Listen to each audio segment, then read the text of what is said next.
Assalamualaikum warahmatullahi wabarakatuh. Waalaikumsalam warahmatullahi wabarakatuh. Kan kami dari kelompok 11 yang beranggotakan Nayin Ara Alfa Rushida dan Bulan Rosmula akan mempresentasikan materi terkait dengan teori belajar kognitivisme. Selanjutnya, sebelum kita mempelajari siapa aja tokohnya, alangkah lebih baiknya kita belajar terlebih dahulu apa sih itu teori kognitivisme dan bagaimana latar belakangnya. Nah, kognitif sendiri itu berasal dari kata cognition yang punya persamaan dengan knowing yang berarti mengetahui. Teori belajar kognitif adalah teori belajar yang lebih mengutamakan proses pembelajarannya dibandingkan dengan hasil yang dicapai. Teori belajar kognitif merupakan teori belajar yang paling banyak digunakan di Indonesia. Teori ini melibatkan aktivitas mental yang terjadi dalam diri manusia sebagai akibat dari proses interaktif aktif dengan lingkungannya untuk memperoleh suatu perubahan dalam bentuk pengetahuan, pemahaman, tingkah laku, keterampilan, dan nilai sikap yang bersifat relatif dan berbekas. Teori belajar kognitif muncul di latar belakang oleh beberapa ahli yang belum merasa puas terhadap penemuan-penemuan para ahli sebelumnya mengenai belajar, sebagaimana dikemukakan oleh teori behavior yang menekankan pada hubungan stimulus dan responsif. Kemudian munculnya teori kognitif ini merupakan wujud nyata dari kritik terhadap teori behavior yang dianggap terlalu naif, sederhana, tidak masuk akal, dan sulit dipertanggungjawabkan secara psikologis. Jadi dari sini dapat disimpulkan bahwa teori kognitivisme merupakan teori belajar yang lebih mengutamakan proses pembelajarannya dibandingkan dengan hasil belajarnya. Teks selanjutnya yaitu kita akan bahas mengenai beberapa tokoh dari teori kognitivisme. Apa saja sih yang kita bahas selanjutnya? Nah, teori belajar kognitivisme ini yang akan kita bahas yaitu ada tiga. Yang pertama yaitu dari teori Bloom, kemudian yang kedua dari teori Gestalt, dan yang ketiga dari teori Brunner. Yang pertama yaitu teori Bloom. Nah, sebelum kita bahas lebih lanjut, kita akan bahas terlebih dahulu mengenai biografi dari tokoh Samuel Bloom itu sendiri. Nah, Benjamin Samuel Bloom merupakan seorang psikolog pemikir asal Amerika Serikat yang lahir pada 21 Februari 1913 dan meninggal pada 13 September 1999. Belum mendapatkan gelar sarjana dan magister dari Pennsylvania State University pada tahun 1935 dan gelar doktor dalam pendidikan dari University of Chicago pada Maret 1952. Ia memulai karirnya sebagai anggota Stanford of Examinations of Chicago di Universitas Chicago dan kemudian sebagai pemeriksa di universitas hingga tahun 1999. Nah, ini juga menjadi Distinguished Service Professor di jurusan pendidikan University of Chicago dan menjabat sebagai Presiden American Educational Research Association pada tahun 1965 hingga 1966. Adapun kontribusinya yaitu utamanya melibatkan penulisan taksonomi tujuan pendidikan dan dari belajar aktivitas. Selanjutnya yaitu konsep dari teori Bloom ini dan bagaimana sih penerapannya dalam pembelajaran. Nah, pada tahun 1956, Bloom mengembangkan taksonomi menjadi sebuah klasifikasi menjadi 6, yaitu yang pertama pengetahuan, yang kedua pemahaman, yang ketiga aplikasi, yang keempat analisis, yang kelima sintesis, dan yang keenam yaitu evaluasi. Nah, taksonomi ini merujuk pada taksonomi pendidikan yang membagi tujuan pembelajaran itu menjadi tiga domain, yaitu kognitif, afektif, dan psikomotorik. Anderson dan Caldwell kemudian melakukan revisi pada tahun 2001, yaitu menghasilkan revisi sebelum taksonomi. Nah, adapun dalam penerapan pembelajaran teori Bloom ini terdapat empat penerapan, yaitu yang pertama terkait dengan perencanaan pembelajaran, yang mana desain kurikulum dan rencana pelajaran dengan pertimbangan tingkat keterangan kognitif dan sesuai. Kemudian yang kedua, penilaian pembelajaran, yaitu menggunakan berbagai jenis penilaian yang mencakup semua tingkat tekanan kognitif. Yang ketiga, strategi pengajaran, yaitu menggunakan berbagai metode pengajaran sesuai dengan tingkat tekanan kognitif seperti ceramah, diskusi, dan proyek. Kemudian yang keempat, pengembangan materi pembelajaran, yaitu menciptakan pembelajaran yang mencakup berbagai tingkat tekanan kognitif, termasuk aktivitas untuk merangsang pemikiran kritis dan kreatif. Kemudian untuk domain utama dari Bloom ada tiga, yaitu yang pertama domain kognitif, yang mana dalam hal ini yaitu dalam kerangka kerja Bloom mencakup dimensi-dimensi kognitif yang mencerminkan proses berpikir dan pemahaman. Nah, untuk domain kognitif ini juga itu menjadi 6, yaitu ada pengetahuan, itu C1, pemahaman C2, aplikasi C3, analisis C4, sintesis C5, dan evaluasi C6. Kemudian domain yang kedua, yaitu domain efektif, yaitu dalam kerangka kerja mencakup dimensi-dimensi non kognitif yang mencerminkan perasaan, sikap, dan nilai-nilai, yaitu dalam tingkatannya meliputi menerima atau receiving, tanggapan atau responding, menilai atau value, organisir atau organisasi, dan internalisasi yaitu internalizing. Kemudian untuk yang ketiga yaitu domain psikomotorik, yang mana dalam kerangka kerja Bloom berkaitan dengan keterampilan fisik dan motorik berkisar dan tindakan fisik dasar hingga tindakan yang lebih kompleks. Adapun tingkatannya yaitu menjadi persepsi, kemudian kesiapan, pengaturan, penggunaan, mekanisme tindakan, kompleksitas tindakan, dan penggunaan tindakan.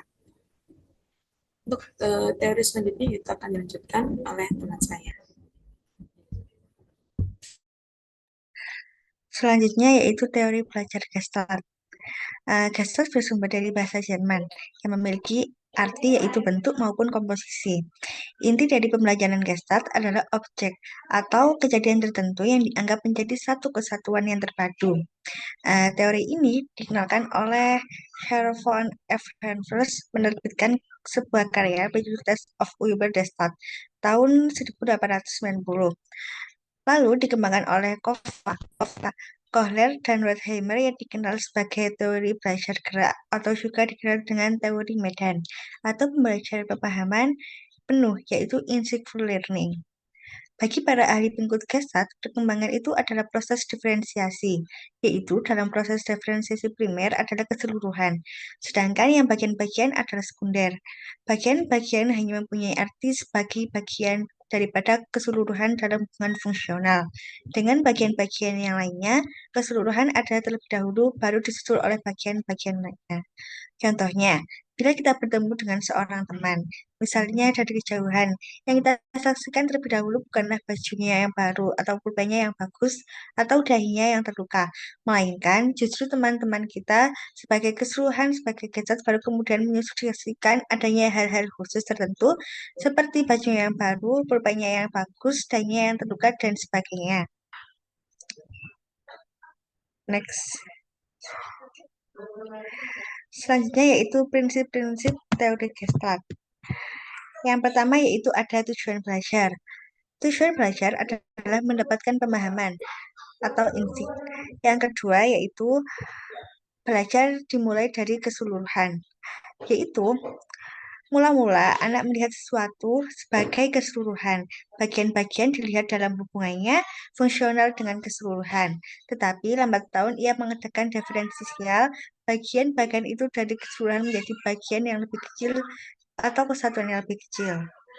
Selanjutnya yaitu individualisasi bagian-bagian dari keseluruhan, yaitu bagian dilihat dalam hubungan fungsional dengan keseluruhan. Yang selanjutnya yaitu individu belajar dengan menggunakan pemahaman atau insight, yaitu memahami sesuatu dapat dilakukan dengan melihat hubungan-hubungan antara berbagai faktor atau unsur dalam situasi yang problematik. Next, Mbak.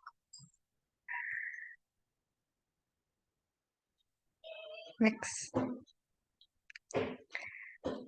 Yang selanjutnya itu ada hukum-hukum belajar Gestalt.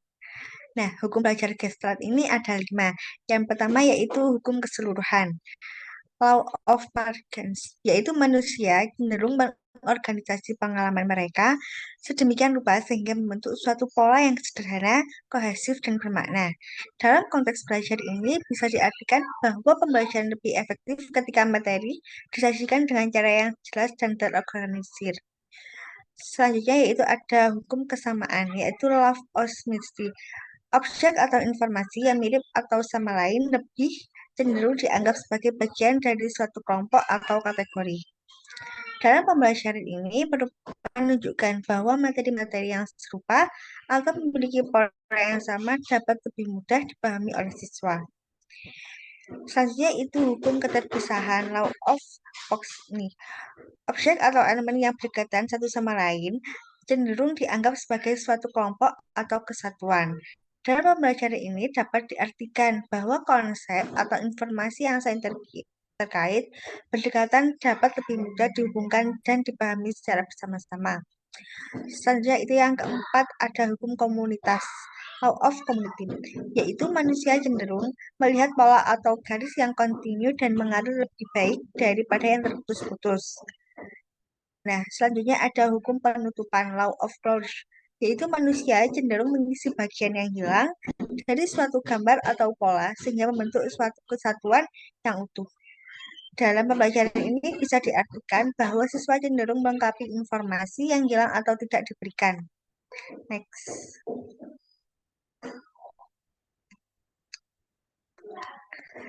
Selanjutnya yaitu ada penerapan pembelajaran teori Gestalt. Yang pertama yaitu ada pengalaman berwawasan, yaitu insight. Insight memainkan peran dominan selama pembelajaran. Dan siswa ini membutuhkan pemahaman dan kemampuan untuk menandai korelasi unsur dalam kejadian. Selanjutnya itu yang kedua ada pembelajaran bermakna, yaitu meaningful learning, yaitu hubungan elemen pemecahan masalah harus jelas, terutama dalam identifikasi dan pengembangan solusi. Yang kedua, siswa perlu memahami proses kehidupan. Selanjutnya yaitu perangai bertujuan, purposive behavior, yaitu perangai terstruktur pada orientasi, tidak hasil dari korelasi dan rangsangan dan respon. Terkait pada orientasi yang hendak digapai untuk memastikan efektivitas pembelajaran. Selanjutnya itu prinsip ruang hidup, life space, yang diajarkan harus berkaitan dengan kondisi kehidupan dan lingkungan siswa. Yang terakhir yaitu ada transfer dalam belajar. Mentransfer pola perangai dari kondisi satu kondisi belajar ke kondisi belajar lainnya. Penyampaian pembelajaran dilakukan dengan memahami tujuan konfigurasi dalam situasi tertentu dan menempatkannya dalam keselarasan yang sesuai dalam skenario konfigurasi lainnya. Next, Mbak. Selanjutnya itu ada biografi Brunner. Nah, yang nama asli yaitu Jerome Seymour Brunner, lahir pada 1 Oktober 1915 di New York City. Meskipun lahir buta, operasi katarak saat masih bayi memulihkan penglihatannya. Ia lulus dari program psikolog di Duke University pada 1937 dan meraih gelar master pada PhD di Harvard University. Selama Perang Dunia II, Brunner bertugas di Divisi Psychological Warfare di bawah Jenderal Eisenhower. Setelah perang, ia bekerja di Harvard, di mana ia mengembangkan teori persepsi baru, yaitu The New Look, pada 1960. Brunner dan George Miller mendirikan pusat penelitian kognitif di Harvard, memimpin aliran psikolog kognitif dan mendorong pengembangan berpikir dalam pendidikan. Yaitu selanjutnya yaitu tahapan belajar dari teori Brunner. Yang pertama itu ada tahap enaktif, yaitu melibatkan pengalaman fisik dan langsung dan manipulasi objek. Yang kedua yaitu tahap ikonik dan representasi visual atau imaginasi dari pengalaman fisik dalam bentuk gambar atau diagram. Yang ketiga ada tahap simbolik, yaitu penggunaan simbol atau lambang seperti bahasa verbal atau matematika untuk mempresentasikan pengalaman. Nah, teori belajar Brunner ini menekankan kepada konstruktivisme, di mana siswa membangun pengetahuan mereka sendiri. Dan Brunner menyatakan bahwa pembacaan lebih efektif melalui penemuan interaksi dengan materi dan membangun pemahaman sendiri.